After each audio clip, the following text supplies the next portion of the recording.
Friends, warm welcome to all of you on our YouTube channel tax tips. मैं आप सबका दोस्त CA Parveen Singhal एक बार फिर से हाजिर हूँ आप सबके सामने एक नए सेक्शन, एक नए प्रोविजन के साथ। आज जो सेक्शन हम डिस्कस करेंगे वो है सेक्शन 115 बीएसी। ये सेक्शन फरवरी 2020 में जो बजट प्रेजेंट हुआ था उसमें इंट्रोड्यूस किया गया था। ये सेक्शन बात करता है इंडिविजुअल एसएससी के टैक्स स्लैब्स के बारे में। आज हमारे पास बहुत सारी क्वेरीज इसी सेक्शन को लेके आ रही हैं, क्योंकि एम्प्लॉयज़ को इस टाइम पे अपने एम्प्लॉयर्स को एक अंडरटेकिंग सबमिट करनी होती है रिगार्डिंग द टीडीएस सैलरी, कि भाई वो पूरे आने वाले पूरे साल में फाइनेंशियल 2021 में कितनी इन्वेस्टमेंट करेंगे और उनका टैक्स कौन से स्लैब में काटा जाना चाहिए, पुराने स्लैब में या नए स्लैब में। आज हम इसी को डिकोड करेंगे कि एम्प्लॉयज़ के लिए कौन सा स्लैब बेनिफिशियल है, पुराने वाला या नए वाला।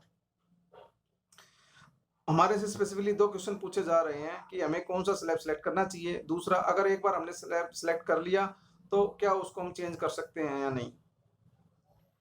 तो मैं आपसे रिक्वेस्ट करूंगा इस वीडियो को आप लास्ट तक देखिए so that you can make your tax planning accordingly.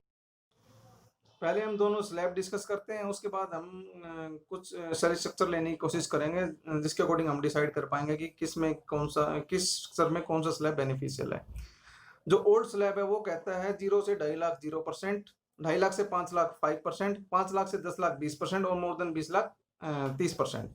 जो नया स्लैब इंट्रोड्यूस किया गया है वो कहता है 0 से 2.5 लाख 0%, 2.5 लाख से 5 लाख 5%, 5 लाख से 7.5 लाख 10%, 7.5 लाख से 10 लाख 15%, 10 लाख से 12.5 लाख 20%, 12.5 लाख से 15 लाख 25% और 15 लाख से ऊपर 30%। अब पुराने जो स्लैब है उसमें जो आपकी डिडक्शंस है, एग्जेम्पशंस है, वो सब आपको उनका बेनिफिट मिलता है। बट जो नया स्लैब आया है उसमें आपको कोई भी डिडक्शंस और एग्जेम्पशंस का बेनिफिट नहीं मिलेगा। दोनों स्लैब्स में जो 87A की रिबेट है वो कॉमन है, मीन्स वो दोनों स्लैब में आपको मिलेगी। रिबेट के ऊपर हमने एक अलग से वीडियो भी बनाई है, आप उसको देख भी सकते हैं। दोनों स्लैब्स में जो मेन डिसाइडिंग फैक्टर है वो है डिडक्शंस और एग्जेम्पशंस। वैसे तो बहुत सारी डिस्कशंस होती हैं जिसमें ये बोला जाता है कि आपकी जो सैलरी इनकम है वो 10 लाख या 12 लाख रुपए तक टैक्स फ्री हो सकती है, बट वो जो डिडक्शंस हैं वो सारी प्रैक्टिकली फिजिबल नहीं है, क्योंकि जो बंदा 10 या 12 लाख रुपए कमा रहा है उसके लिए इतनी इन्वेस्टमेंट करना पॉसिबल नहीं है प्रैक्टिकली। दूसरा, ऐसा भी पॉसिबल नहीं है कि किसी की कोई इन्वेस्टमेंट हो ही ना, तो इसलिए हम एक रीजनेबल अमाउंट ऑफ डिडक्शंस लेके चलेंगे सो दैट हम कंपैरिजन कर सकें दोनों स्लैब्स का।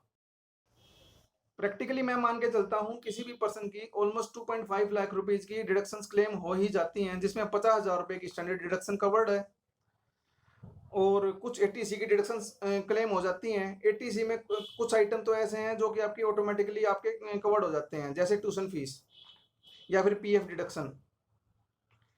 तीसरा, हर बंदा थोड़ा बहुत मेडिक्लेम जरूर लेता है, तो उसकी भी डिडक्शन मैं इसमें काउंट करके चल रहा हूँ, और कुछ आपकी एचआरए की डिडक्शन आपकी कवर हो जाती है, या फिर आपकी interest on home loan on self occupied property. इन सबको मिला के मैं मान के चल रहा हूँ किसी बंदे की 2.5 लाख रुपीज की डिडक्शंस तो क्लेम हो ही जाती हैं। अब हम 3 डिफरेंट सैलरी अमाउंट्स के ऊपर दोनों स्लैब्स को अप्लाई करते हैं और देखते हैं विच वन इज बेनिफिशियल। हम एक चीज कॉमन रखते हैं कि उस पर्सन की जो डिडक्शंस हैं वो 2.5 लाख रुपए की हैं। पहला सैलरी अमाउंट हम लेते हैं 7.5 लाख रुपए का।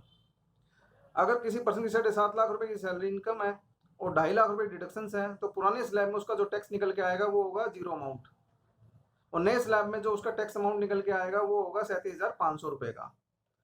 तो इस पहले वाले सैलरी अमाउंट में जो बेनिफिशियल है वो है पुराना स्लैब। दूसरा, हम अमाउंट लेते हैं 12.5 लाख रुपए का। 12.5 लाख रुपए में अगर कोई पर्सन 2.5 लाख रुपए की डिडक्शन क्लेम करता है तो पुराने स्लैब के अकॉर्डिंग जो उसका टैक्स अमाउंट निकल के आएगा वो होगा 1,12,500 रुपए का, और नए स्लैब में जो उसका टैक्स निकल के आएगा वो होगा 1,25,000 रुपए का। इस सिचुएशन में भी नया स्लैब जो है वो बेनिफिशियल नहीं है, पुराना स्लैब ही बेनिफिशियल है। तीसरा सैलरी अमाउंट हम लेते हैं 15 लाख रुपए का। 15 लाख रुपए का जब हम सैलरी अमाउंट लेते हैं और उसकी डिडक्शन 2.5 लाख रुपए मान के चलते हैं, तो जो पुराने स्लैब में जो उसका टैक्स निकल के आएगा वो होगा 1,87,500 रुपए का, और जो नए स्लैब में जो उसका टैक्स निकल के आएगा वो भी 1,87,500 रुपए का ही होगा। मीन्स इस सिचुएशन में दोनों स्लैब बराबर है। इन 3 सैलरी अमाउंट्स का कंपैरिजन करने के बाद हमने देखा कि जब हमारी सैलरी कम थी तो हमारे लिए जो ओल्ड स्लैब था वो बेनिफिशियल था, और जैसे जैसे हमारी सैलरी बढ़ती चली गई उसके बाद ओल्ड स्लैब्स के टैक्स अमाउंट में और नई स्लैब के टैक्स अमाउंट में गैप कम होता चला गया। इस तरीके से आप भी अपना salary structure in slab rates में डाल के कंपैरिजन कर सकते हैं, और फिर भी आपको कोई डिफिकल्टी महसूस होती है तो आप हमें कॉन्टेक्ट कर सकते हैं। एट लास्ट मैं आप सबके सामने एक डिपार्टमेंट के एक सर्कुलर के बारे में डिस्कस करूंगा, जो डिपार्टमेंट ने 13 अप्रैल 2020 को इशू किया था। वो सैलरी क्लास को काफी हद तक रिलीफ देगा। उस सर्कुलर में बोला गया था कि आप ड्यूरिंग द ईयर कोई भी स्लैब सेलेक्ट कर सकते हैं for the purpose of TDS deduction, but एक बार जो आपने स्लैब सेलेक्ट कर लिया वो आप ड्यूरिंग द ईयर चेंज नहीं कर पाएंगे। अब क्वेश्चन उठता है कि क्या मैं आईटीआर फाइलिंग के टाइम पे अपना स्लैब चेंज कर सकता हूँ? हाँ जी, बिल्कुल कर सकते हो। ये उस सर्कुलर में क्लियर कट बोला गया है कि आप टीडीएस के काटने के लिए एक स्लैब सेलेक्ट करना आपने, और उसको बाद में आप चेंज नहीं कर पाएंगे। बट जब आप अपनी आईटीआर फाइल करेंगे तो उस टाइम पे आपके पास चॉइस रहेगी, आप जिस भी स्लैब में रिटर्न फाइल करना चाहते हैं आप उसमें कर सकते हैं। आशा करता हूँ आप सबको ये प्रोविजन क्लियर हुए होंगे। अगर आपको हमारी वीडियो अच्छी लगती है तो आप हमारे चैनल को सब्सक्राइब भी कर सकते हैं। Thank you very much.